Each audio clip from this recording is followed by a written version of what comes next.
Hello viewers, welcome to Abhijit helpline. আজকের ক্লাসে আমরা দেখব যখন আমরা অ্যাডোবি ইলাস্ট্রেটরে টুলবার সেকশন থেকে টেক্সট টুল নিয়ে এই ধরনের বাংলা ফন্ট লিখতে চাই, তখন আমাদের লেখাগুলি এভাবে ভেঙে ভেঙে যায়।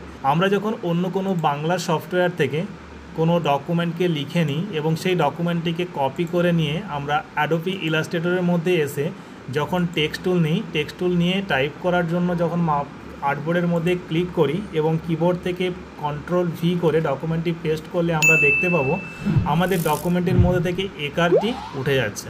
বা আমরা যদি নতুন করে আমাদের আর্টবোর্ডের মধ্যেই টাইপ করতে থাকি বাংলা ফন্ট নিয়ে,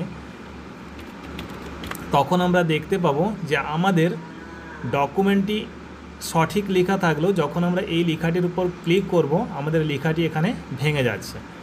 আমরা যখন আবারও টাইপ করব HELPLINE,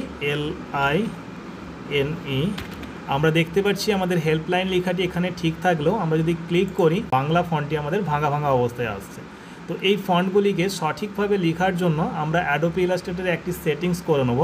এই ছোট্ট সেটিংসটি করার জন্য এখন আমরা চলে যাব এডিট মেনু থেকে প্রেফারেন্স অপশানে ক্লিক করব, ওখান থেকে টাইপ অপশানে ক্লিক করব। টাইপ অপশানে ক্লিক করার পর আমরা টাইপ টুল থেকে শো ইন্ডেক্স অপশানটিকে এই চেকবক্সটিকে অ্যাক্টিভ করে নেব এবং ওকে বোতামে ক্লিক করব। অ্যাডোবি ইলাস্ট্রেটরের মধ্যে আপনাদেরও বাংলা টেক্সট লিখতে যদি এই ধরনের কোনো অসুবিধা হয় বা বাংলা টেক্সটগুলি ভাঙা ভাঙা অবস্থায় আর লেখা হতে থাকে, তাহলে আপনারা প্রথমেই চলে আসবেন এডিট মেনু, ওখান থেকে প্রেফারেন্স অপশানে ক্লিক করবেন। প্রেফারেন্স অপশানে ক্লিক করার পর টাইপ টুলের উপরে ক্লিক করে ছোট্ট এই অপশানটি শো ইন্ডেক্স অপশানটি, এই শো ইন্ডেক্স অপশানটির চেকবক্সটি যদি আপনাদের হাইড করা থাকে তাহলে অ্যাক্টিভ করে নেবেন এবং ওকে বোতামে ক্লিক করলেই আপনাদেরও আর এই সমস্যাটি হবে না।